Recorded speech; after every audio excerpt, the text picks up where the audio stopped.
Hi, I'm Talicza. And I'm Rachel, and this is Transatlantic Crime, a true crime podcast that covers stories from each side of the pond. Every week, we will both cover a separate story with a running theme. Disclaimer, this podcast will contain swearing and details that some people may find offensive. If you are of a sensitive disposition, listener discretion is advised. Welcome to Transatlantic Crime. So close.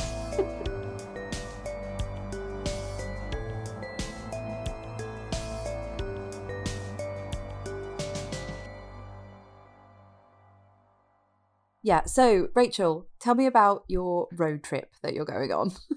Oh, I'm just going to visit a friend in Arizona. She just moved into a bedroom, an apartment by herself. I was going to say... She just moved into a bedroom by herself. Yeah, I was thinking one bedroom, and then I just said as opposed bedroom. to the dorm. Yeah. Good for her. Yeah. Where is she living in Arizona? Scottsdale, which is like not too far from Phoenix. Yeah. But we're probably gonna go and hike in Flagstaff or some other place, and they have really nice fall colors and kind of like the Grand Canyon area. Make sure that you go when it's busy, because I've just watched this video today about a girl who got attacked in a national park, and I'm just like, why do people go to national parks? Just stop going. No, we're going when it's not busy so that we're not around a bunch of people. No, we're still social distancing. Take a knife and some bleach and hairspray to spray in someone's eyes, or just whatever weapons you have. Okay, I'll have it all, like between my knuckles.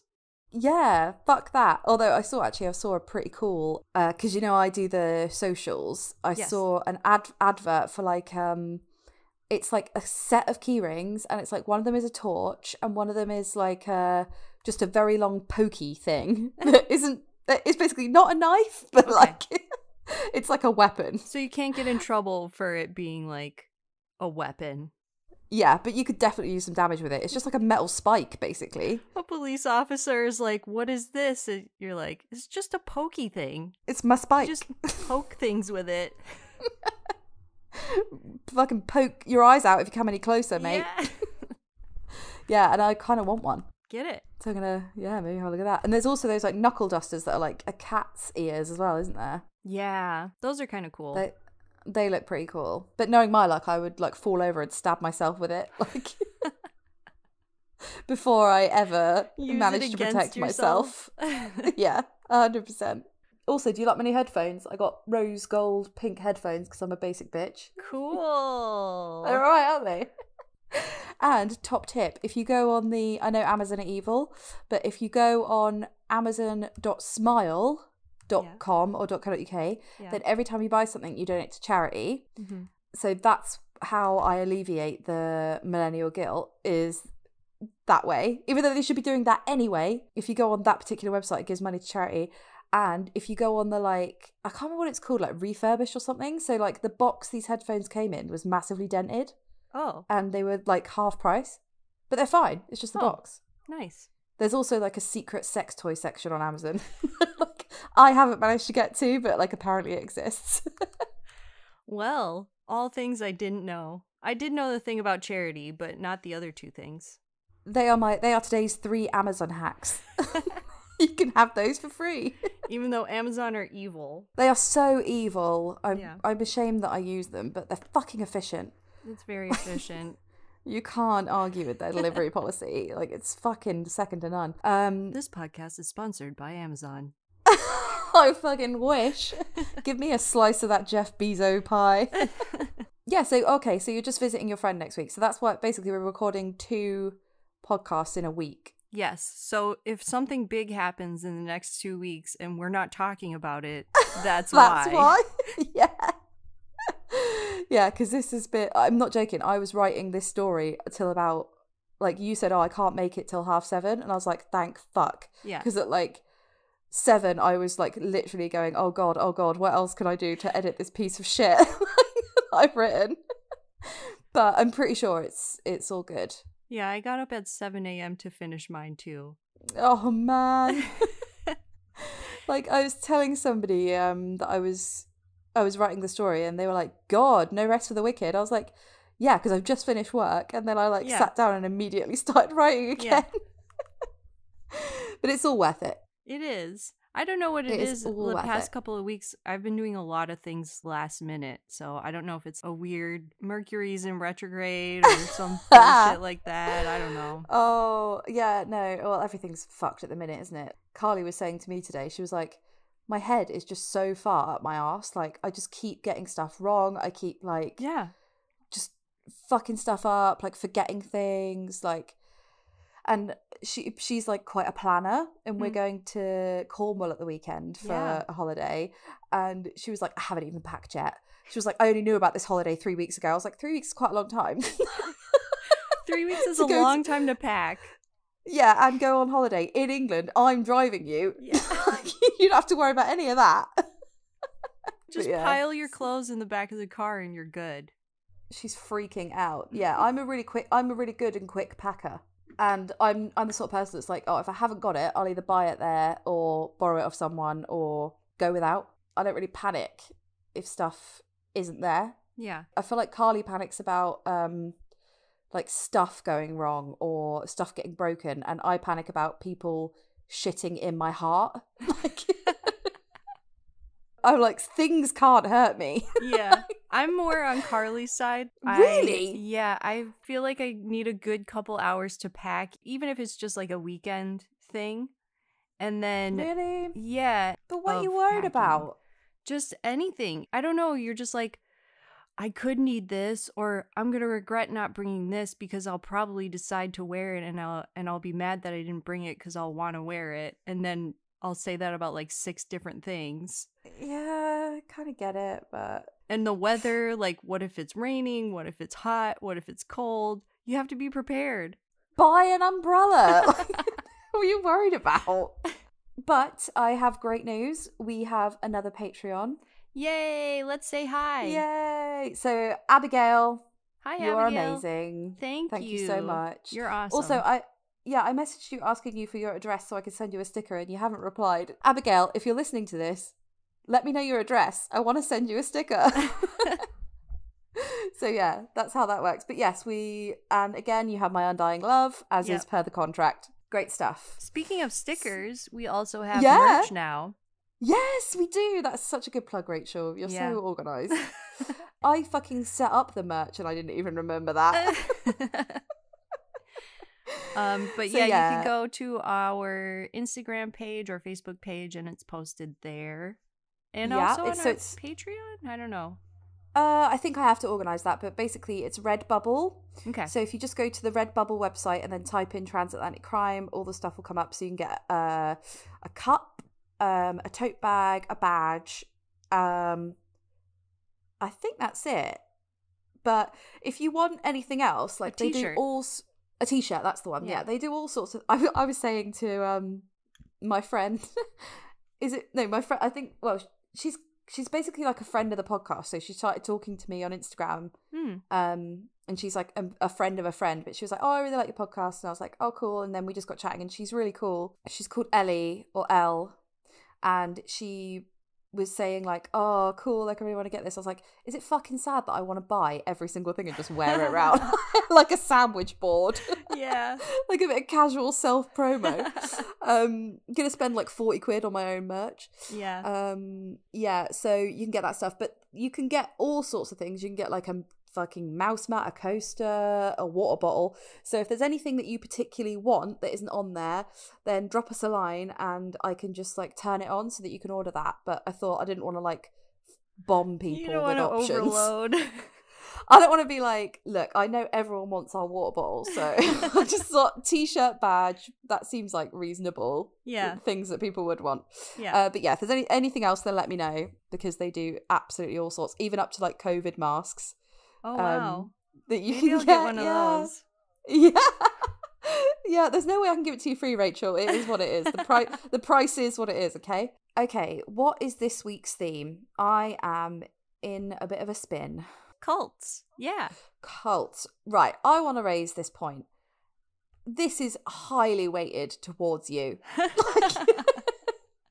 You can't swing a fucking handbag in California without knocking down a cult member. So, no. like, come on. Talicza, I'm like a block away from a huge Scientology building, so...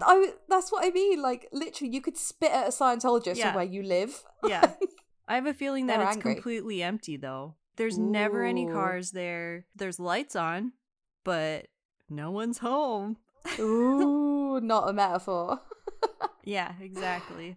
Yeah, because they do that, don't they? They have to spend their money because isn't it like they're registered as a religion so that they are tax-free? Yeah, is that what it is? And you have to allocate a certain amount of your money. A lot of your money, if you're a nonprofit or church or whatever, has to be going out. You can't keep it all to yourself. So, and that's one of the reasons why Scientology says that they're the fastest growing church in the world, because all they did was buy a bunch of property all over the world.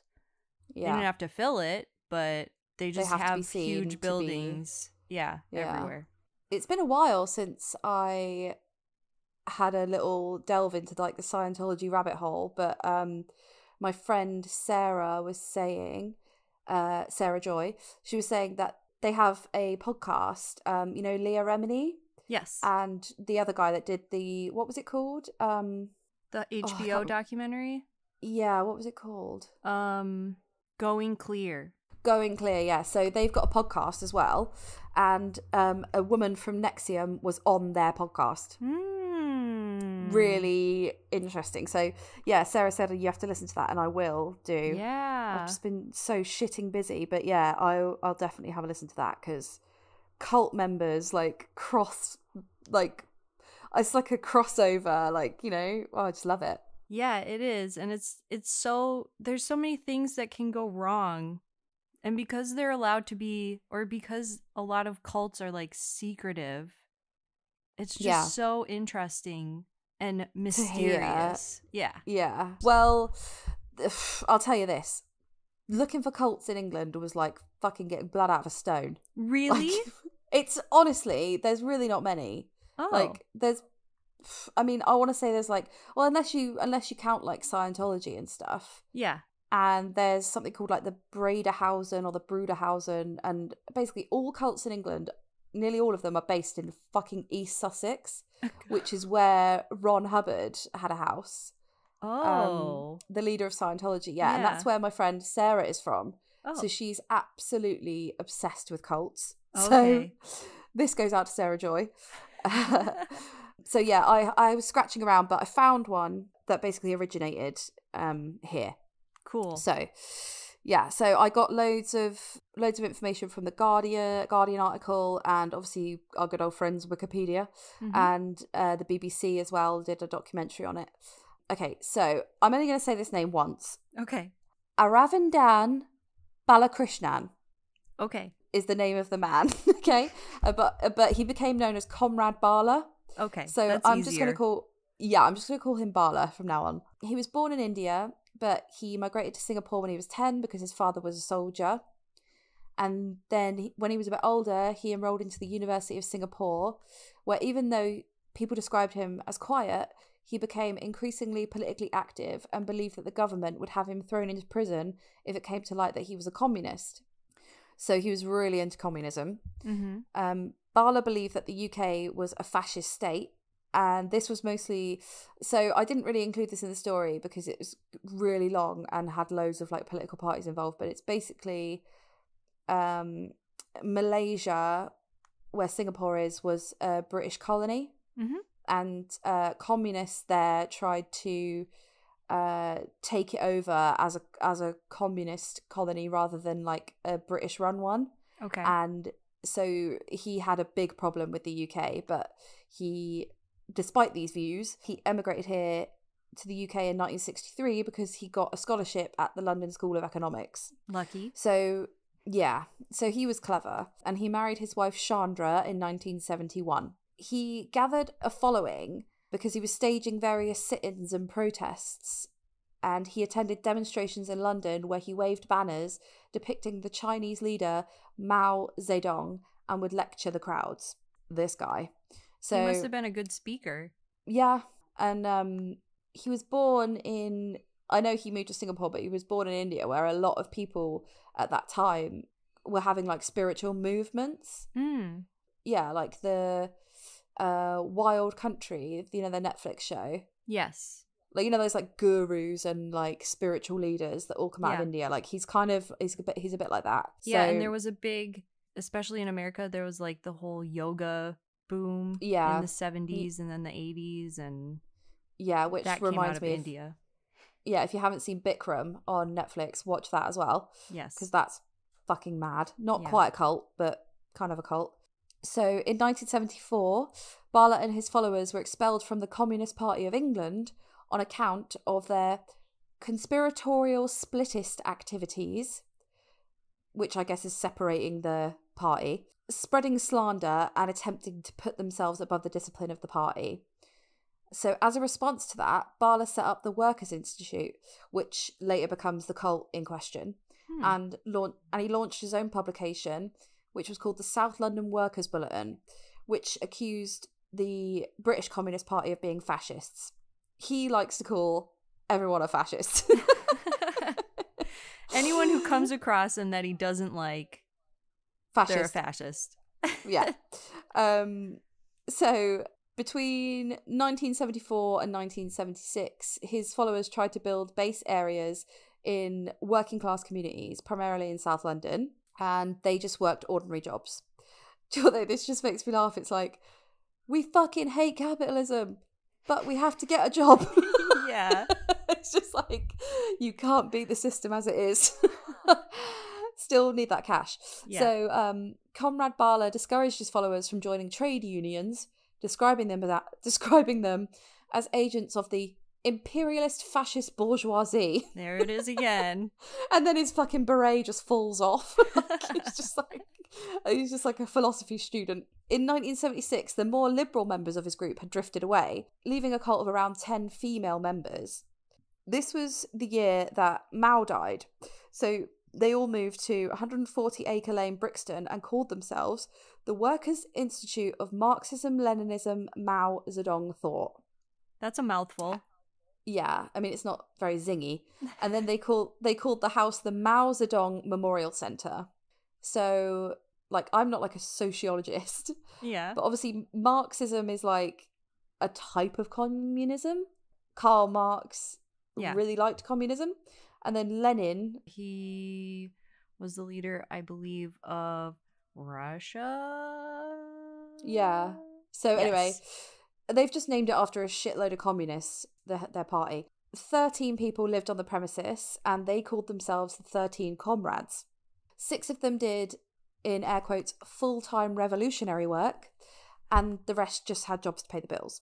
The members were handed a rota of chores, and they were only allowed to go out in pairs, because Bala claimed that the area they lived in was notorious for violence and anything could happen. But it was, by all accounts, a tiny and ludicrous operation, and its role was to prepare the British population for, in air quotes, liberation by the Chinese.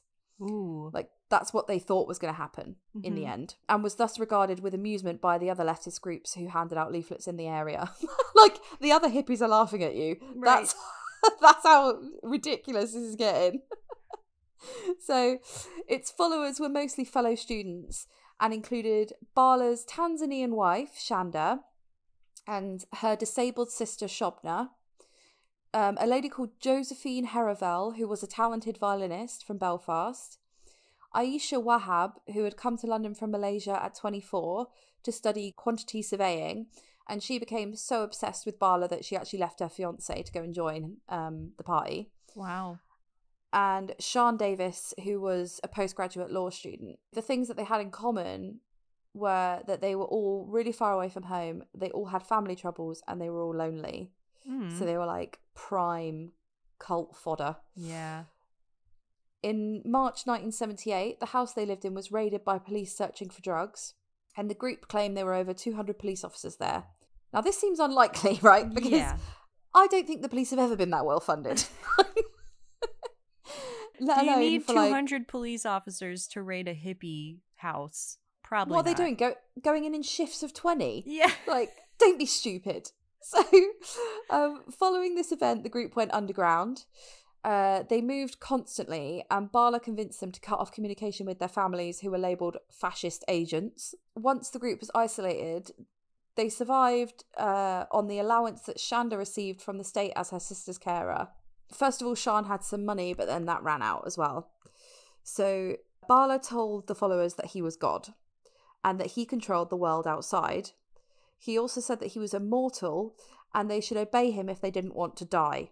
And his orders also extended to sexual acts. Where was he telling them these were coming from? The orders? Yeah, he's just saying no, he's saying he is God.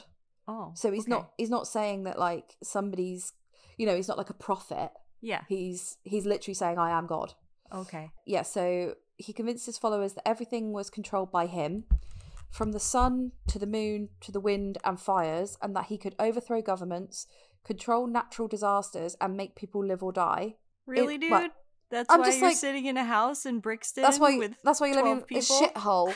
Yeah, that's why you're living in a shithole in Brixton. The police are raiding you, and you're you have no money. This Chinese government that's going to come and you can control them apparently, but they seem to be coming over. So in order to progress his cause, Bala invented an acronym which is JACKY. This stands for Jehovah, Allah, Christ, Krishna, and Immortal Iswaran. And he said that this was a type of dangerous mystical machine that monitored everyone's thoughts and could control everyone's minds. Jackie. Not Jackie from down the road. Yeah, the monster. Jackie from down the road sits on her porch all day and smokes cigarettes. This is not her. The one. Not her. No, not her. What, Jackie from the bakery? No. So I thought I would just delve into all of the people named in that acronym. Okay. Right, so Jehovah is a Latinization?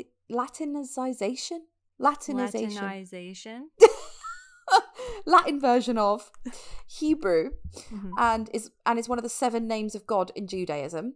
Allah obviously is God in the religion of Islam. Christ is obviously Jesus Christ, God's son in Christianity. And Krishna is a major deity in Hinduism. And then Immortal Iswaran, that was the one that threw me, so I didn't really know who that was. Yeah, what's that? Yeah. So he's an Indian spiritualist and he's a follower of Gandhi. And he invented passage meditation, which is a type of meditation where you silently recite a spiritual passage in your head over and over again. Okay. So he wrote a book on that, and it was apparently helped a lot of people. So these are obviously who he sees as deities or who he sees as gods or whatever. I feel like he just he didn't want it to be Jack, so he just added those last 2. Yeah, because it's even Jackie, Jackie, so yeah. Immortal Iswaran. So he was like, fuck, what can I get that's IE? You'll do. Yeah. That's the one. Oh my god. So everything that went on outside could be used to prove the power of Bala and Jackie. When the American space shuttle Challenger blew up in 1986, for instance, he said it was a sign that people were challenging him. Sure. I think as well, there's no... It doesn't say that they were on drugs, right, explicitly anywhere, but they did get raided for drugs. Yeah. And these sound like the sorts of things you could only believe if you were on drugs. Do you know what I mean? Yeah. So I kind of think there's drugs involved in here somewhere. Right. There's only so much sleep deprivation, taking you away from your family, sexually abusing you and beating you that could convince you that this absolute horseshit is real.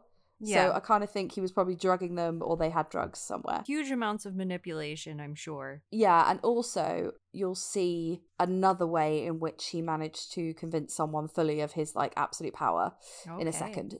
Comrade Bala began sexually abusing 2 of the women in 1979, often physically beating them and making others watch as he did so. All of the women were beaten, and 4, not including his wife, were said to have been sexually assaulted or engaged with sexual relations with him. I mean, it says not including his wife, but that's probably on the belief that you can't rape your wife. Do you know what I mean? Yeah. He probably was sexually assaulting her, but because it's a wife, they're a technicality. I guess that's fine. Yeah. Yeah. Comrade Barlow forced the women, this is a bit grim, so skip forward if you're not up for it. Comrade Bala forced the women to swallow his ejaculate as it was the elixir of life. Gross. And claimed the women he sexually abused had been trying to seduce him out of jealousy for his lover. It's their fault, obviously. Not They're his jealous. fault at all. They're just jealous, so they all want me. And if you see a picture of him, he's fucking gross as well. Ugh. And really, really old. In 1983, the collective started a new project called Project Prem. Although she denied it to the other women, Sian Davies had fallen pregnant by Bala. And the baby was named Prem Maupinduzi, a combination of Hindi and Swahili meaning love revolution. So the baby was never told who her parents were. And she was raised by the whole group as a soldier. I wonder where she is now. You'll see. Okay. So, yeah, she's not dead. Good. Bit of a spoiler. But yeah, she's good. But Bala told her that she was found by the group when she was abandoned. So he told her that she was a foundling, which I just thought it's much easier to say, like, we just found you abandoned. Yeah, But- and that's also like the beginning of a manipulation, like, oh, we saved you. Yeah, like it was meant to be that we found you and you were given to us by God and all this like shit. Yeah. Yeah, so he explained to her that ultimately he would hand over control of the world to her, a process that would begin with Brazil, which she would, when the time was right, run first. So he's basically saying, I run the entire world and I'm going to hand that over to you in a bit. Like, Why Brazil? I don't know. This is so random. Like, it is the ramblings of a madman. It's got no logical explanation, at all. So none of the group was allowed to cuddle or comfort her, and she wasn't allowed to see a doctor or a dentist, because he said, now get this, if your teeth fall out, when you're 100, you'll grow some new ones. Oh yeah, that's Fuck! right. If only I'd saved my cash. All those teeth cleanings. Eat all the candy you want. It's fine. Those are your adult teeth, and then when you're 100, you get your old teeth. Like Fucking sharks. Nut bar. So she didn't attend school, but one of the group did teach her to read and write, and she was 19 before she was allowed to watch television. Wow. She didn't. So this is like a social experiment. Also, why hasn't anyone noticed that you've got a child in the house that doesn't go to school? She does have a birth certificate. I don't know, like, if she was born in hospital or in the house, because they all used to, like, lie to her and tell her different stuff, but she saw her birth certificate and it had Sian as her mother and Bala as her dad. So what happened to Sian? Oh, yeah, you'll see. Okay. So, yeah, she didn't have to do any chores, but she was beaten all the time by Bala and by the other women. And she said the meanest of all the enforcers was Sian. Wow. Yeah. She began calling herself Rosie in her teens, and she has this is weird / fun. She has subsequently changed her name to Katie Morgan Davies after the American singer Katy Perry. Oh. She just likes Katy Perry. Yeah. So she was like, I'm being not? called Katie. It's better than Prem, I guess. When she was 13 in December 1996, Katie heard shouting and she got out of bed to see what was going on, and she saw that Sian had tried to stab herself. And then a bit later on that month, on Christmas Eve, she heard more shouting, and this time Sian was on the floor with her hands tied and her mouth gagged. Bala and Shanda were shouting at her for trying to escape, and later that night, Sian fell from an upstairs window and became paralysed, and she died in hospital 6 months later. Oh my goodness. Yeah, and at the inquest into her death, Aisha told the court that she didn't have any children, and the coroner recorded an open verdict. After the fall, her family were told she had gone to India to do charity work. So her family didn't even know she was dead? Nope. Whoa. Yeah. And then in 2001, another woman in the collective was called O Kar Eng. She was a nurse from Malaysia who'd followed Bala from the 1970s. She hit her head on a cupboard and suffered a stroke. No medical treatment was allowed by the commune, and she died the next day. The police were not informed of the accident. Her family were not told about her cremation, and they were told the commune did not have the ashes when in fact they were in a lockup garage in West Norwood. Wow. Yeah. So, what a sad existence. I feel really bad for these people. I know. It's so shit. Katie was only allowed out if the council came over or if Bala's wife Shanda's relatives visited the house. She could count the time she was allowed out on her hands. Okay. So she was never allowed out alone. Wow. Aisha would take her out. And in 2005, when she was 22, she attempted to run away, slipping out of the back door. But having never been out alone, she was immediately disorientated. A stranger advised her to go to the police station, where Bala soon arrived to collect her. No! Yeah, so close. And also, she can't even explain to the police that she lives a horrible life because she doesn't know any better. Yeah, she has no idea. She's probably never seen a cell phone before. She can't say, like, my dad... She doesn't even know that's her dad. Right. She's like, oh, the Comrade Bala, like, beats me. They're like, okay, you're insane. Yeah. Like, you better go home. Yeah, because she Oh. doesn't have a concept of mum and dad. Yeah. She doesn't, like, have anything like that. On the morning of the 25th of October 2013, Yvonne Hall and Gerard Stocks, a married couple who ran the Palm Cove Society, which is a charity that supports victims of slavery, arrived at the house with 6 plainclothes police officers. They had received a call from 57-year-old Josephine Heravel, she's the violin player, who dialed a helpline number because she'd memorised it after hearing it on television. Nice. Yeah, so there was a programme on about arranged marriages, and at the end of the programme they said if you've been affected by any of this, if you think you're trapped, if you can't get out of a situation, then give us a call. So she did. So she initiated the escape plan after becoming concerned with Katie's rapid weight loss, which was due to undiagnosed diabetes. Wow. Which is so dangerous. Yeah. You could die in weeks if you don't have insulin and you're diabetic. Right. Or you could lose a limb, right? Go blind. Yeah. Yeah, so she was undiagnosed with diabetes because medical treatment wasn't permitted by the commune. What they did was they planned to knock on the door of the residence at 11:15 a.m. and then 2 women would emerge from the property with shopping trolleys. And if they did that, then they knew that it was genuine because they basically thought this has got to be a joke. Yeah. Because when she called, she said, I've been trapped for 30 years under this cult leader's influence, basically. I feel like I take it seriously, but it sounds almost too crazy to be true. Yeah, exactly. So what they also did was they said, we'll be wearing this and this and this. So they knew it was real. So Katie was then 30 years old. Wow. Ow, nuts. And she explained that she'd been held captive in Peckford Place and a series of other South London properties from birth. They also revealed that a third woman, 69-year-old Aisha Wahab, so she went there when she was 24 and now she's 69. It's almost like prison, like you're in prison this whole time. Yeah, well, they are. So the police headed back and got her. And then they were taken to Leeds, where the organisation was based and where supported accommodation had been prepared for them. Apparently, Katie had no concept of danger and kept walking out in front of cars. Whoa. Yeah. So on the 11th of December 2014, Conrad Barlow was charged with offences relating to cruelty to a person under 16, 4 counts of rape and 17 counts of indecent assault. Bala appeared before Westminster magistrates on the 17th of December 2014. His wife, Shanda Patney, was released earlier as there was considered to be insufficient evidence for a realistic prospect of conviction for her. I guess, like, in a way she is as much of a victim. Yeah. Comrade Barlow's trial started on the 11th of November 2015.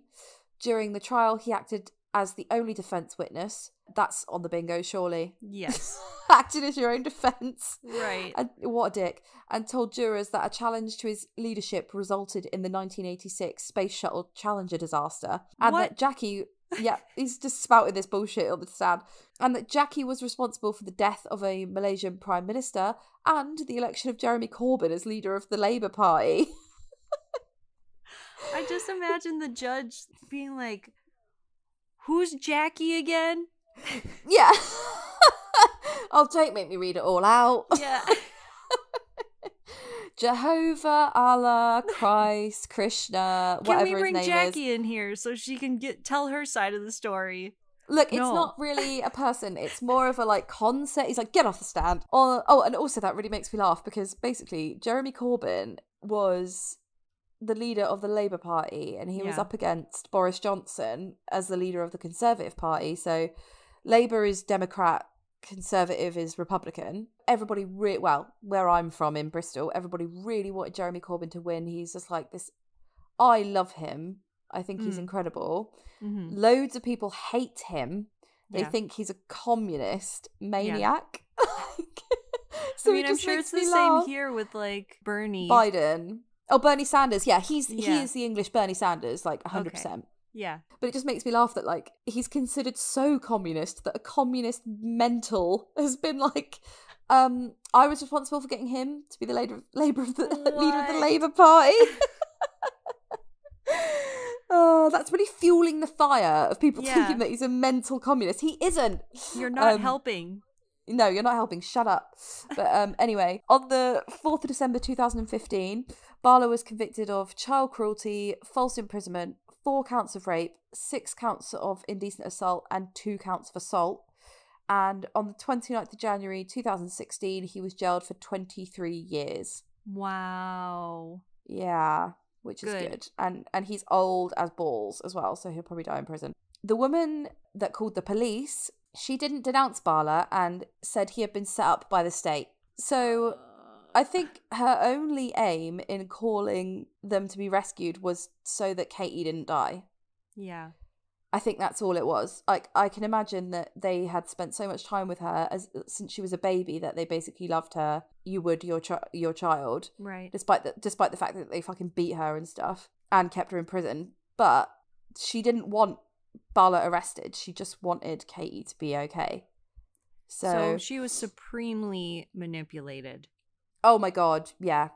His wife, I think, is still like devoted to him.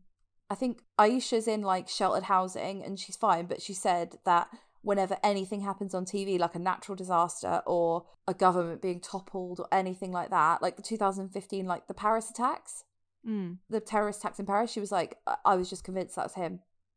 What? So she just can't get her mind out of that kind of thinking. That's terrifying. It's so weird. And I just think, like, obviously I know it's happened countless times and there's a tried and tested formula to get somebody to be your devoted cult member. It's written out, like, you know, deprive them of sleep, take all their money, get them away from their family, bash their self-confidence until the only way they get self-confidence is from you. The same way domestic abusers do. But it's still fucking mad to see it in action. Do you know what I mean? In this year, like in the 2000s. Yeah. Well, human nature doesn't change that much. Yeah.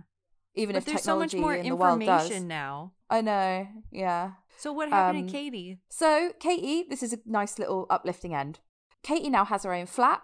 She's at college, catching up on maths and English. She's joined the Labour Party.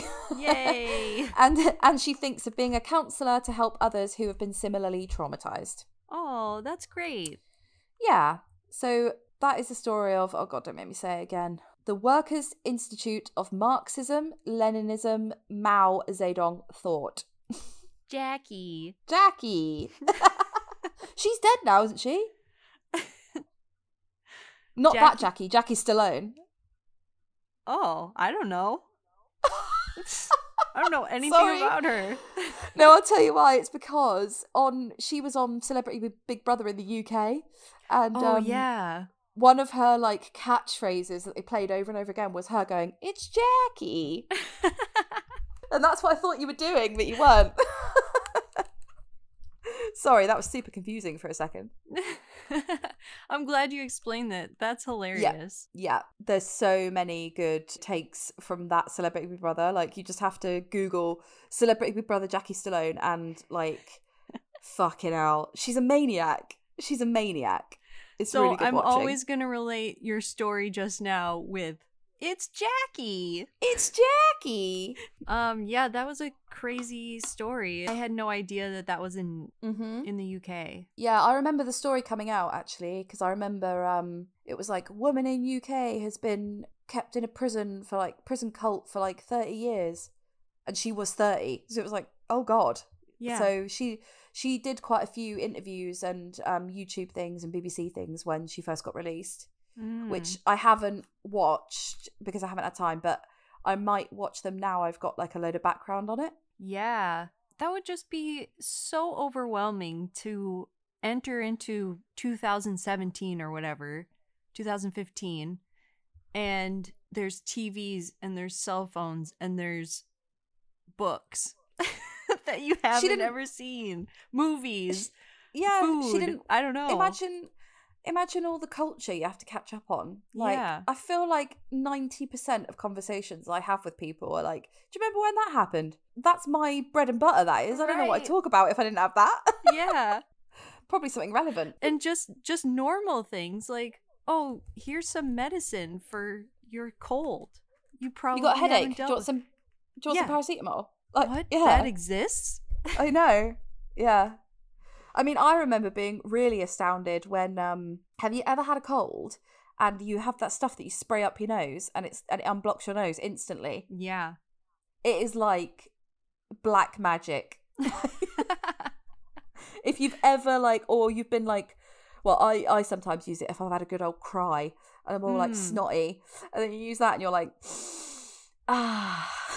cry over. Back to the land of the living. Yeah. That's a good idea. I'll try that sometime. Yes. The wonders of medicine. Mate, I can't get enough. You know, some people are like, I've known people that say, oh, I don't really take paracetamol and stuff. I don't think it's good for you. I'm like, fuck off. You've got one life. Yeah. Too short to be spending it in pain. Right. No way. What's give me everything. Do to you? Give me all of it. I'll take it all. Just hook it to my veins. Yeah. Yeah, the same with pregnancies, and they're like, oh, I want to be all natural. I get both sides of it, but I remember Rachel, we're not popular enough for there to be a revolt. Don't worry about it. Just say what you think. There's one woman who, she's very religious, so she didn't drink or do drugs or anything like that. And she was having a baby, and she was like, I'm taking all the drugs because this is the only time in my life when I get to do something like this. Load me up. Yeah, definitely. I mean, all power to you if you are hard enough to do a birth without drugs. But my mom did. Wow. For 9 children. Shit off. Yeah. Was that for religious reasons or? I don't know. Did she have? I know that when you do it, you're more aware of what's going on. When you do a lot of drugs, when you take all the drugs when you're having a baby, you don't. A lot of people don't remember the first moments, or it's very cloudy, and you're not all with it. And I get that. Yeah. But I also wouldn't want to be with it while my perineum was tearing in two. All kinds of things could happen. Yeah. You've really got to weigh it up. But right. For me, I'd like to remember it in a haze rather than, oh, my beautiful baby. Yeah. Ow, my ass.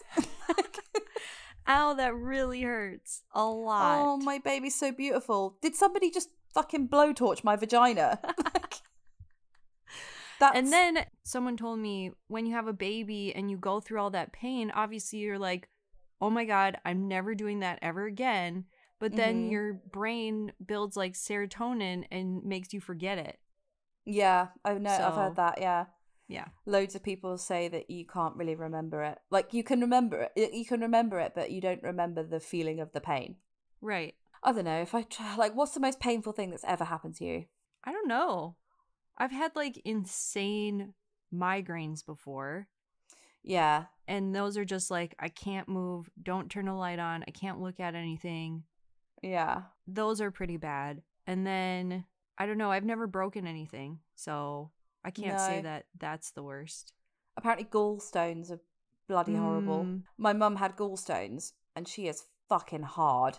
And she was bent over, I had to do her shoes up for her. And it's the only time I've seen her in pain. Yeah. Really. My mom had that too.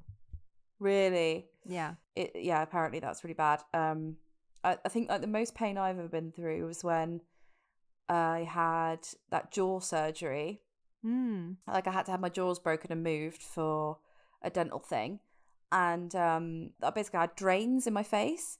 And they use drains for loads of surgical procedures where you would swell up a lot. So for if you have breast implants, like apparently they put drains in then sometimes, or they broke my jaw, so my face was massive, so I had drains in it. And they took the drains out, and I said to her, like, is it going to hurt? And she was like, no. And then she did it, and I was like, instantly burst into tears. I was like, that is the most pain I've ever felt. And she was like, I didn't want to say that to you, like, because then you wouldn't let me do it. I was like, what fucking health scare, like, what kind of health training is this? And also, I'm not what a fan. else are you supposed to do? Like, why would you not take it out? You know, it's not like I know. Like, no, don't do it. I guess I'll just have it in forever. Yeah. Like, I was like, that was not cool, bitch. So, and I was like, and you have to do the other side. So I'm gonna know eventually. But yeah, that was rotten. Anyway, what are we talking about? Cults. Speaking of cults. Okay, well, I think it's time for your story, and I'm excited because this has got to be a cracker. Oh man, I feel like you've built it up now. No, I knew you were going to say that. Have faith in yourself. Well, actually, mine has a lot of similarities to yours, which is interesting. Well, cults have a formula, don't they? Like we said. Yeah. So you're going to get the beating and starving. You're going to get the sleep deprivation. Yeah. You're going to get the main white guy, or just the main man who thinks he's in charge of everything. Yeah.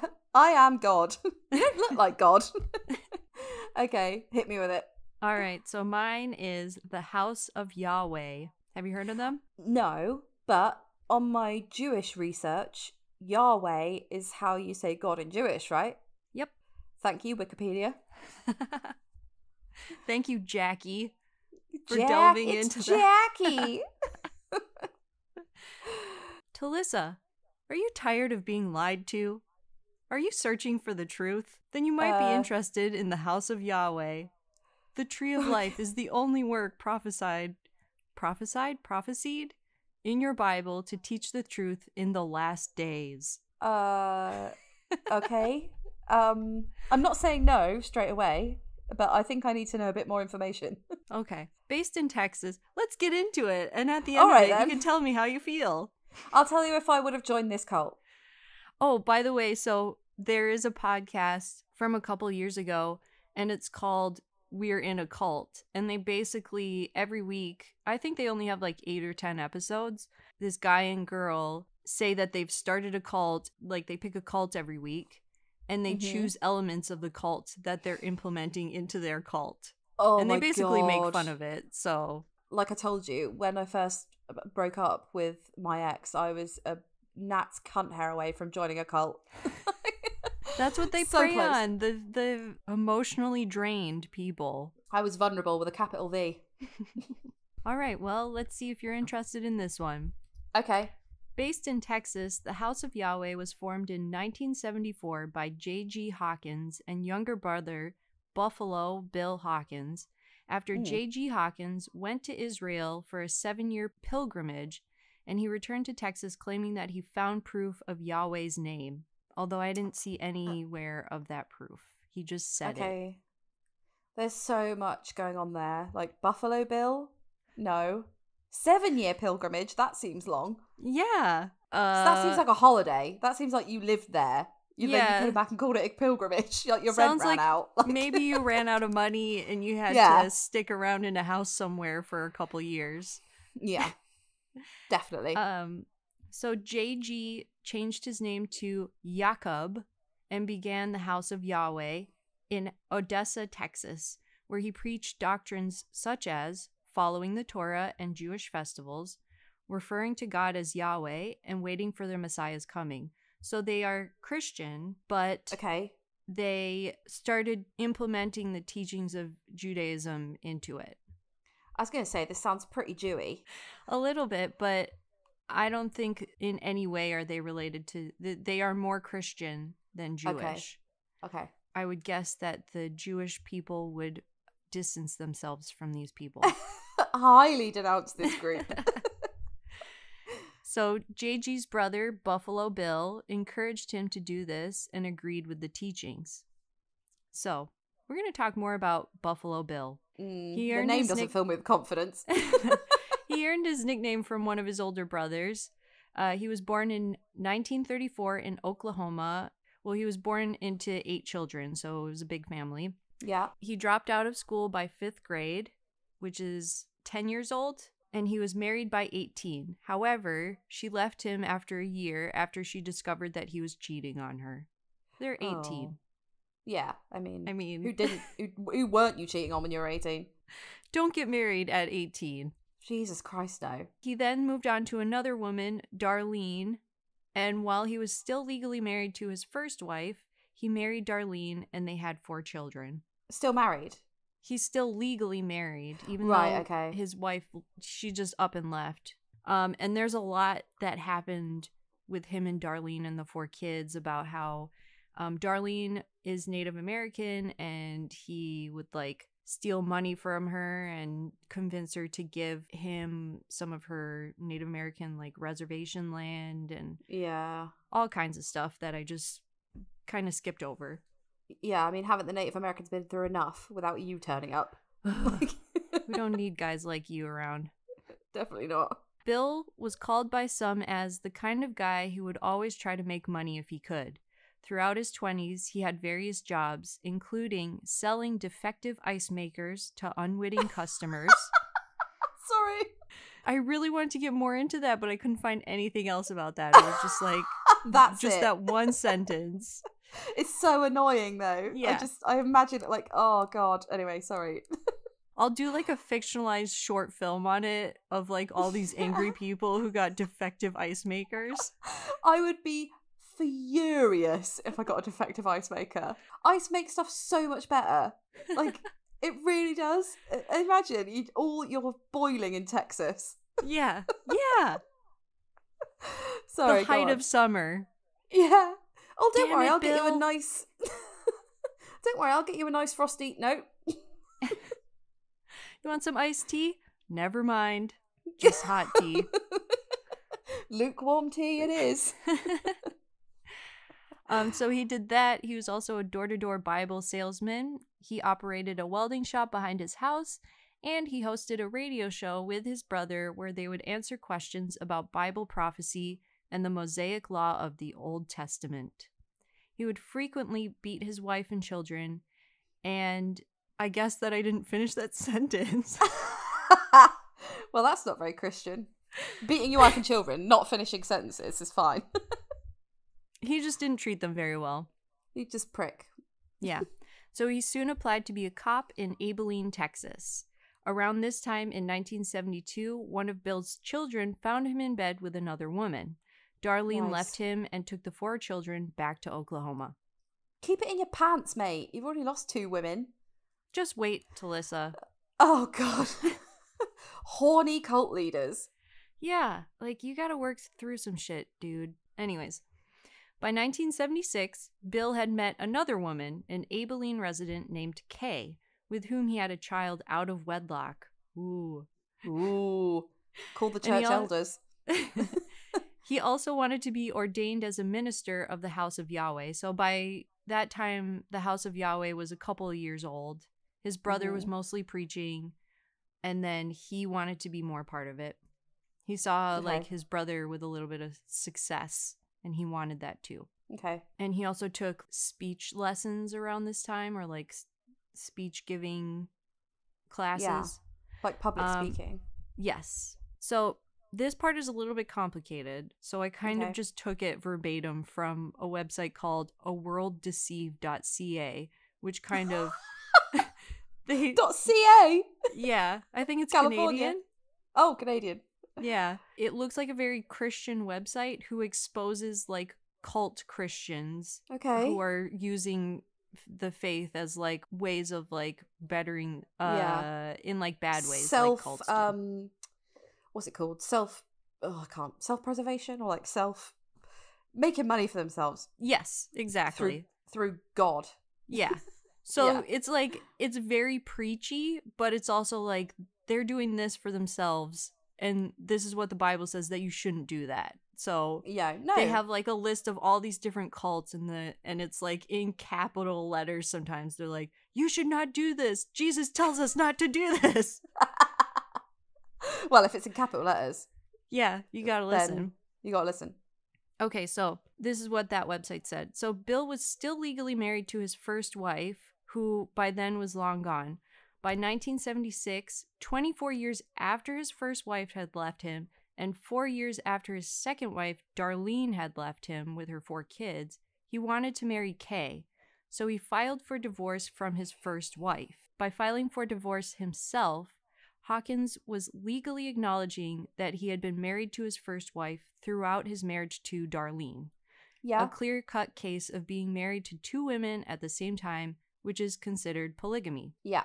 When Bill's brother returned from Israel in 1974 and they formed their own sect, the House of Yahweh, Bill wanted to be ordained as an elder or a minister, but according to their teachings, he could never be a deacon, a minister, or an elder, since these prohibited sexual immorality and specifically polygamy. So he wanted to be an elder and preach and everything, but because he had been legally married to 2 women at the same time, then this was against their teachings. But if he became an Old Testament lawkeeper, a Levite, and observed the ancient traditions of the Jews, he reasoned that he could have as many wives as he wanted, and no one could condemn him or take away his claim to be a man of God. Whatever you like. Yeah. This is where it was like, he was just kind of like picking and choosing from the Jewish religion and taking it over to their Christian religion and saying, well, this is what it says in the Old Testament and this is what the Jews did and it was okay, so I can do it. Sure you can. Yeah. So, in 1976, after he was suspended from the Abilene police force because he had beer in his police car. He was a policeman as well. That's on the bingo, isn't it? Yeah, like definitely. That's fucking sign of a narcissist. Like, they want a position of power. Yep, they just want to be in charge of whoever they can. So after he was suspended, he was ordained by his brother as a minister of the House of Yahweh. The following year, he married Kay and they had another child. By 1980, the brothers had a disagreement over the proper name of the creator, and in December of 1980, Bill founded the House of Yahweh in Abilene, Texas. He started like speaking about things and his brother was basically like, what are you saying? Like, you shouldn't be saying this shit. And then he was like, all right, well, I'm going to start it in my own town and that's it.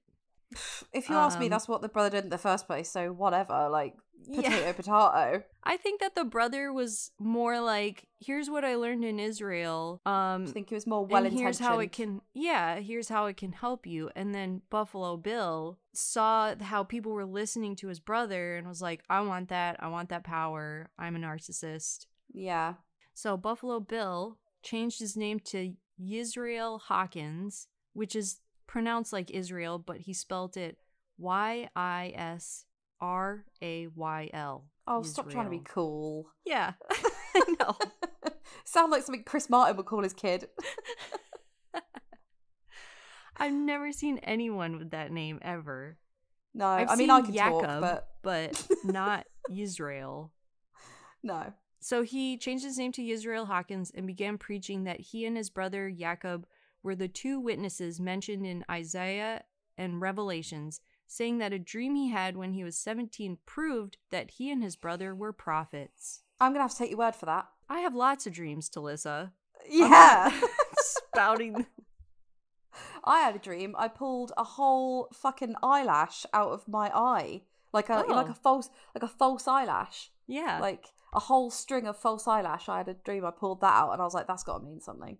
Did you look it up? No, but I'm going to. Yeah. I love looking up dreams. Last night I dreamt that I was in a train station and I kept missing the train. And I had like... What does it mean? It means that I'm in a transition of my life and that... Aren't we all? Yeah, I know. It's called 2020. That's just what the train station thing is. It's like you're in a transition and if you're late for the train, it means that you're not ready or something. I don't know. Yeah. No, I love dreams and I love how loads of humans have the same dream. Like, do you know what I mean? Like, it's so trippy that it's just a complete figment of your imagination, yet so many people have the same dream. Like, you're being chased, or you're in a car and the brakes don't work, or you're falling, or your teeth fall out. Yes. See, it's like one brain. Yeah. So yeah, he used his dream as like, this is the fact. Sure. From 1982 onward, the House of Yahweh in Abilene saw rapid growth. Bill, now officially going by the name Yisrael Hawkins, began writing books that held the teachings and prophecies he and his brother were apparently receiving. He told his followers that their faith is the oldest and only true faith. The numerous books he wrote included Devil Worship, The Shocking Facts! ! But what's that got to do with you? Like, it's totally nothing. Like, that's a real aside. A lot of the titles of this are like, when you see like fake news, when people post like fake news type things, and it's really like menacing and supposed to scare boomers. Yeah. Like, those are the kind of titles. It's like, so Devil Worship, The Shocking Facts, Birth of a Nuclear Baby, The Explosion of Sin, and Unveiling Satan! ! He seems really Satan and like obsessed when I thought, I don't know, it's just taken a bit of a weird turn. Right. I don't know if Judaism talks a lot about Satan. I know Christians do. Like, because it was my belief, and I mean, I'm in no fucking way an expert, but I thought that Jews didn't believe in an afterlife. So they don't believe in heaven and hell. So the teaching is like, you can only access heaven when the Savior comes. And so that's why Christians believe that there is heaven and hell. But because Jews are still waiting for the Messiah, then heaven and hell haven't been opened up yet, or heaven hasn't been opened up yet. So they think that the people that die just die. They're just waiting. Or they're waiting. In the afterlife. Yeah. Oh, God, yeah. I need to pay more attention in religious education. I'm so interested, like, in every religion. Like, I find it really fascinating that something can be so convincing that you can live your whole life by it. Even stuff like, for example, my friend Ruth lives in Stoke Newington in London, and they've got a really massive Hasidic Jew. Yeah, that's where I used to live too. Oh, yeah. And so, you know, on like Saturday is their holy day and stuff. So they're not supposed to do any sort of like manual labor or do anything like, I don't know, household tasks and stuff. And once, this is the weirdest story, Ruth was walking home and there was a Jewish guy and he was just on the street and it was like pissing down with rain and he was just stood in the rain and she was like, "Are you okay?" And he like motioned her to come with him. So she like went with him and she started recording on her phone because she was like, what the fuck? So we were all like, I know about this. Like, she posted it, or maybe you told me. I think I told you. Yeah, I think I told you before. But she started recording because she was like, "Oh fuck, what the hell is this?" And I was like, "Oh my God, like, weren't you scared you were going to be attacked?" She was like, "He's a Hasidic Jew. Like, he's got like his kids' prams like in his hallway and stuff. Like, yeah, they're just not like that." But anyway, she went into his house and his tap was on, like his kitchen tap. Yeah. And he was like, "Can you turn it off?" And she was like, "All right." So she just turned it off and she went, "Is that it?" And he was like, "Yep, thank you." And she just left. How did it get turned on? Exactly. Like some dick had turned his tap on for a laugh. I don't know how it got turned on. I'm just laughing at the fact that someone might have turned it on knowing you couldn't turn it off.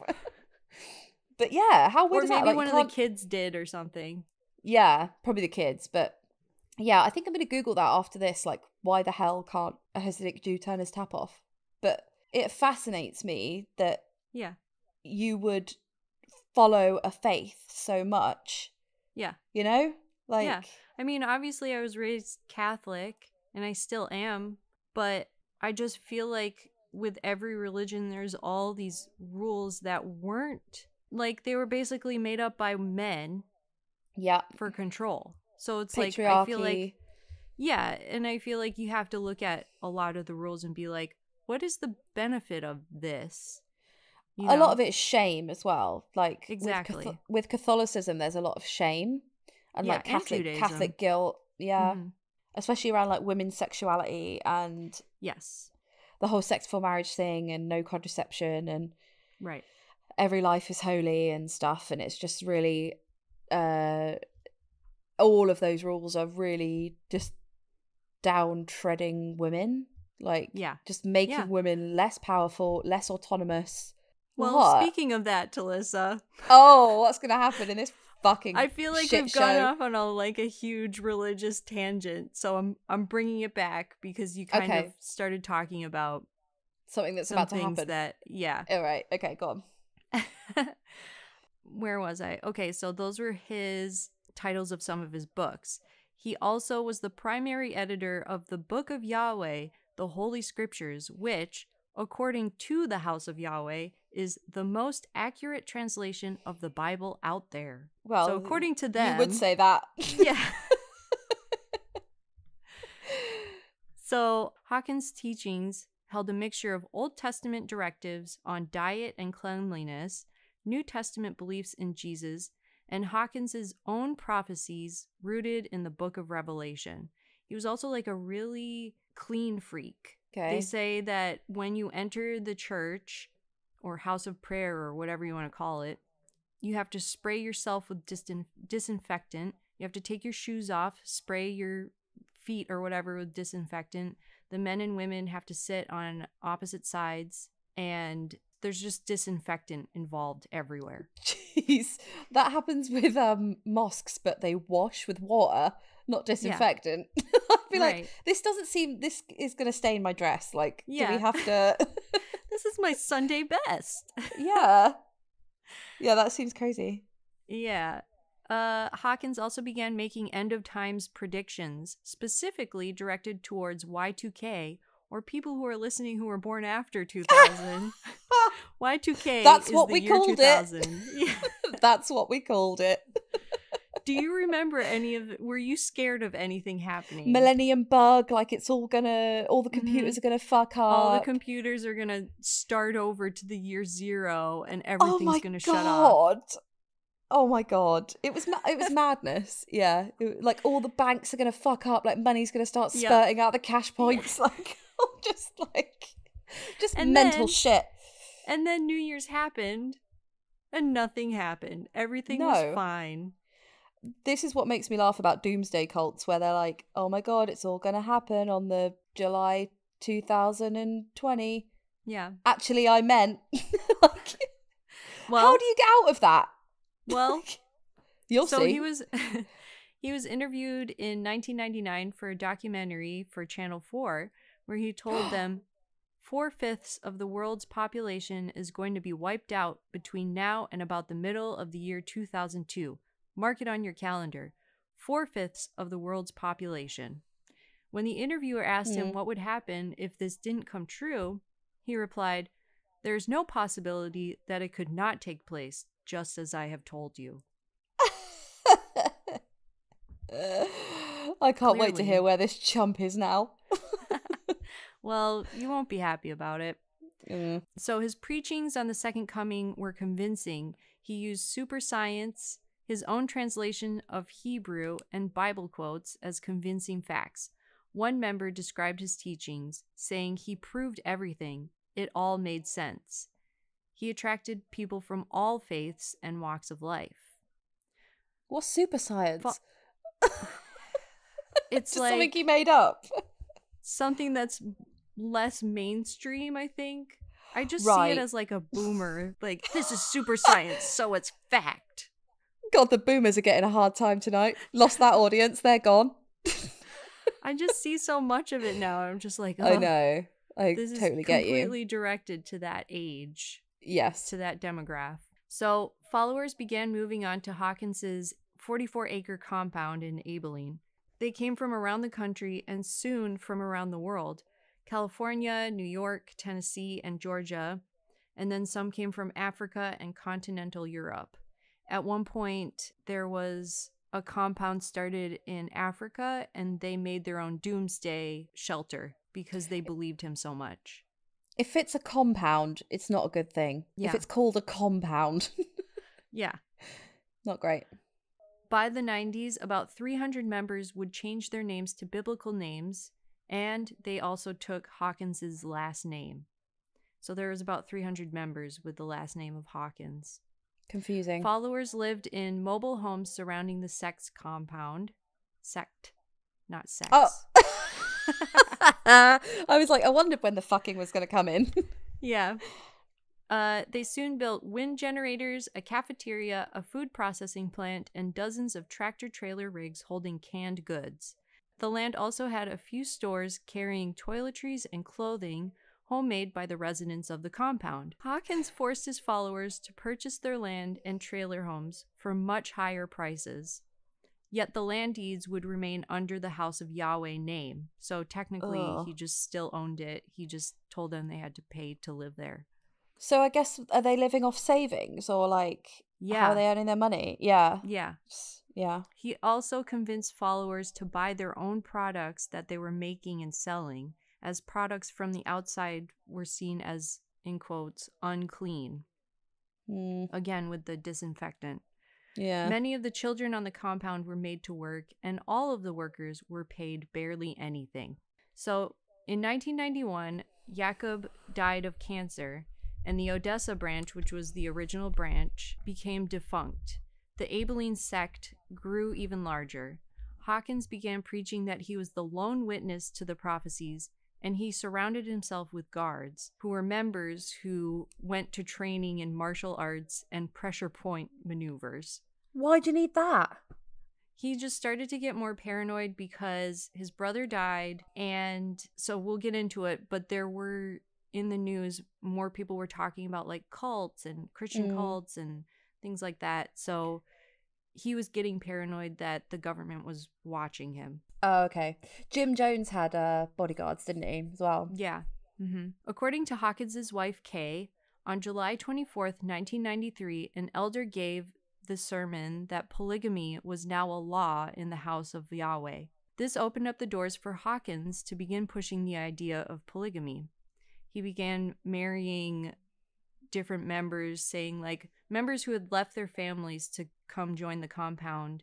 He started basically like hooking them up. This happens all the time in cults, doesn't it? Like forced marriages and... Yeah. And also his wife had no idea. Like he was probably cheating on her the whole time, but she had no idea. We all know he likes to give it around. Yeah, exactly. He told his female followers that they had to either accept it or forfeit heaven. He and some of the elders acquired several lovers and fathered more children. Kay divorced Hawkins the following year, and she and her son, who was accused by Hawkins of stealing money, was excommunicated by the House of Yahweh. Well, good. See ya. Yeah. Also, Kay, we'll get back to her in a little bit, but she was, because he had a 5th grade education and then left school, he didn't know how to like research things or write things properly. So Kay did a lot of the research and work, and like he would think of an idea, or he would like read a rough translation of something, and then he'd ask Kay to basically look it up and be like, hey, I want to prove that this is true. You do the research. Yeah, because I guess like I forgot that he left school when he was like 10. Yeah. He's basically got a 10-year-old's way of explaining stuff. Well, I had a dream about it, so it's true. It must be true. Yeah. So government began keeping an eye on Hawkins and his sect after the 1993 siege on David Koresh and the Branch Davidian in Waco, Texas, which is it was about 3 hours away from Abilene, Texas. Oh, God. Yeah, I know. What's going on in Texas in the 90s? It's just massive, I think. It's just massive. So you can like buy land like willy-nilly. You can buy a compound's worth of land, I suppose. Yeah. For no money. And do whatever you want, because... And they're super religious down there, so I reckon they've got some quite loose laws about churches and religions and all that kind of stuff. Yeah, you're right. Hawkins was able to convince officials, however, that he was not preaching suicide and that his guards are unarmed, which is different from David Koresh. He basically told his followers to kill themselves, and they all had guns and everything. Yeah. So Hawkins convinced officials otherwise. It wasn't true, but they took Hawkins's word for it and let him continue his work on the compound for the next 10 years or so. So, in the early 2000s, followers began leaving as Hawkins's predictions on Y2K had not come true. Took him that long. Yeah. And then he also started going back on it and being like, oh, it's going to happen in 2006. Oh, never mind. It's going to happen later on. They all do that. Yeah. So ex-members began speaking out against the House of Yahweh, and officials began keeping a closer watch on the compound. In 2003, a child on the compound died after their mother and another member performed home surgery on the child's infected leg. Absolutely not. That's where I draw the line. Homemade clothes, I'm on board. Tinning your own stuff, okay. Home surgery on children's legs, absolutely not. And it's because he was preaching that hospitals, products, anything in the outside world was unclean. So they thought that by taking him to a hospital or taking the kid to a hospital would make the kid unclean. That's the same as my guy, the Bala guy. He didn't want them to go to hospital, but I think the reason they don't want them to go to hospital is because they don't want anyone prying. Yeah. They don't want anyone being like, what's all these fucking bruises on you? Why haven't you had this vaccination? Like, yeah, why are your teeth rotting out?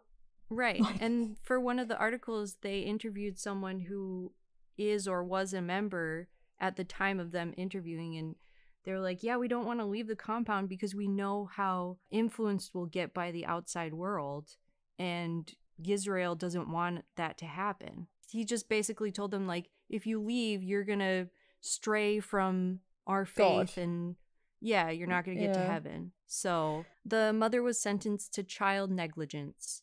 Officials found that Hawkins was preaching that hospitals were unclean. So in 2006, a woman bled to death after giving birth. She was prevented from going to the hospital because, again, it was seen as unclean. No. Oh, that's so sad. Yeah. So I guess, the kid died as well, didn't he? The kid who had an infected leg died because she died. Homemade surgery, and then the woman who gave birth imagine the pain death. Imagine the pain of that on a kid. Like, they obviously haven't got anesthetic. Yeah, fuck that. Or homemade anesthetic, probably, such as vodka. Like, I can't even what would you even use? Like, I don't know. In 2007, Adaya Hawkins, an elder, was arrested for sexual assault on his 14-year-old stepdaughter.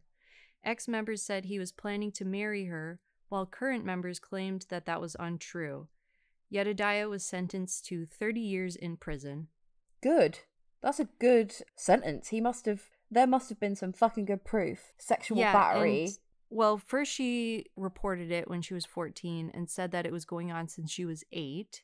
Shit. And then she went back on it and said, oh no, it didn't happen. And I think it kept going back and forth for a while. Mm-hmm.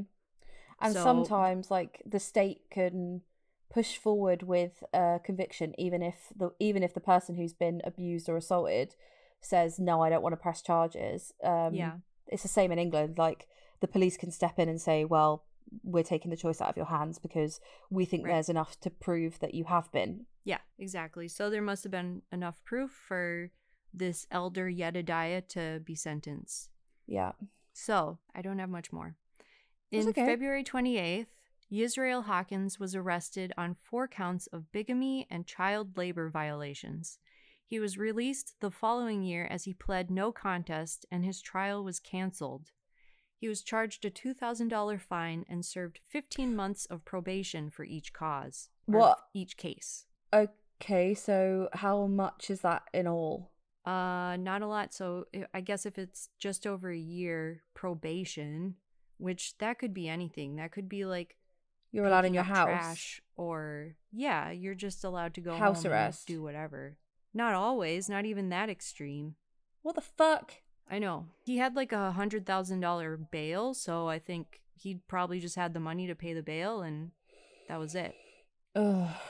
So today, the House of Yahweh claims to have a mailing list of over 30,000, with membership nationwide of over 2,500. As of this year, they have a YouTube channel and continue to fulfill its commissioned work of preaching and publishing Hawkins's books. I looked at some of their YouTube videos, and I think the latest one was from 6 years ago, so they haven't been updating it. Good. And they're not where's that he good now? either. No. They're not like, I will tell you. There's no high production values. No, it's not like Scientology. No.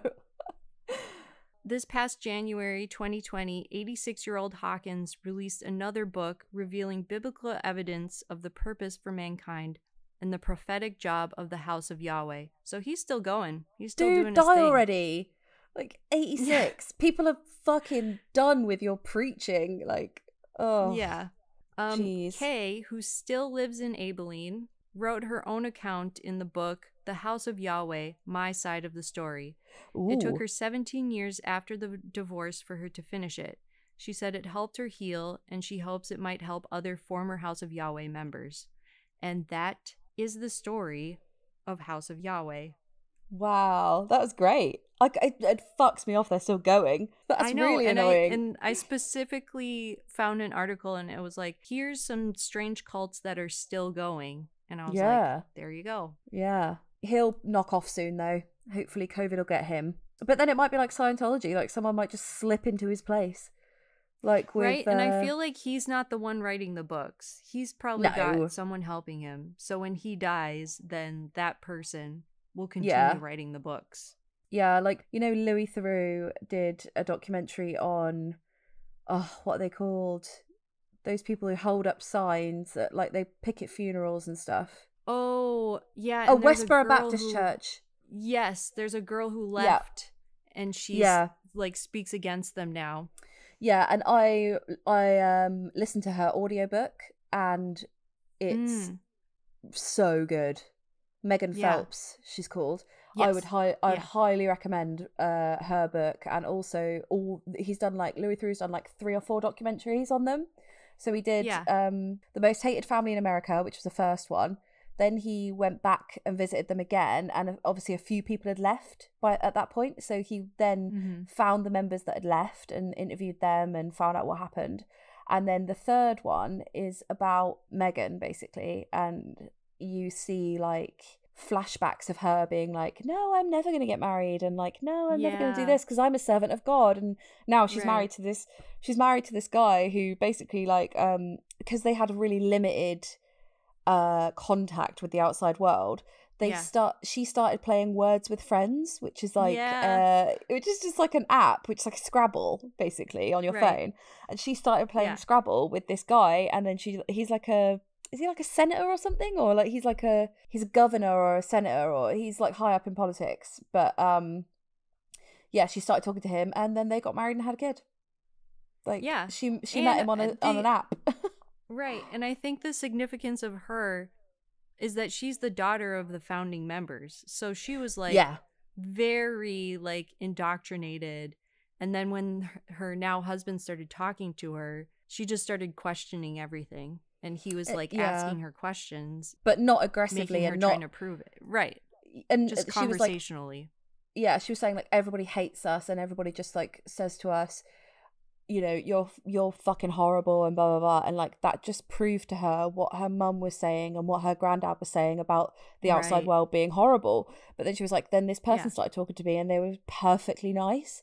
They weren't, like, a heathen. And Louis Theroux, I think she also was like, you know, you weren't a horrible person. Like, everyone taught us that the outside world was. Yeah, it's sad though, because in like the last documentary, she finds out that, because I think she like lives in hope that her brothers and sisters are going to leave as well. And she finds out that Grace, which is like the youngest girl, is getting married to some guy who is a fucking dick in the church. And Louis Theroux tells her that, and she's like, oh man, and she's like really bummed out, because I think once you're married, it's a lot harder to leave as well. For sure. And you start having someone kids next to you constantly, and you gotta start teaching the kids, and it's rough. Harder to leave your family. I'm glad that she got out. Oh my god, yeah. And it's great, because it's just like, there is hope that even if you believe that those fucked up things, like, you can still come to your senses, kind of thing. Yeah, definitely. So take care of yourselves and each other. Don't join a cult. And definitely don't join a cult. I've gotten over my cult joining fad now. I feel like I'm all right. It was a shaky for a minute there, but yeah, you had a moment, but you got through it, and I'm proud of you, Talicza. Thanks, mate. Thanks a lot. So, what are you up to today? What are you up to now? Well, I got to edit this, and a shit ton of editing. I've got a shit ton of editing. Yes. Okay. I'm gonna pack for the holiday. Pack for the hollybobs tomorrow. Do you ever call it that in America? No. We call it hollybobs. Well, like basic people don't bitches. even say holiday here. They say vacation. Oh, vacay. You say you're going on vacay. Yeah.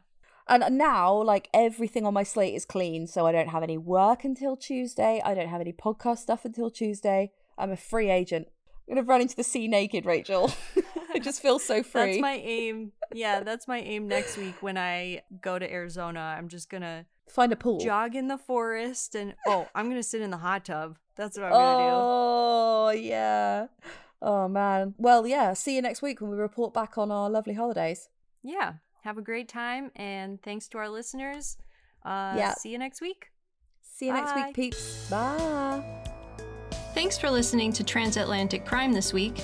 If you liked what you heard, please rate, review, and subscribe. And if you'd like to follow us on social media, you can find us on Twitter at TransatCrimePod, Instagram at Transatlantic Crime, and on Facebook with Transatlantic Crime Podcast.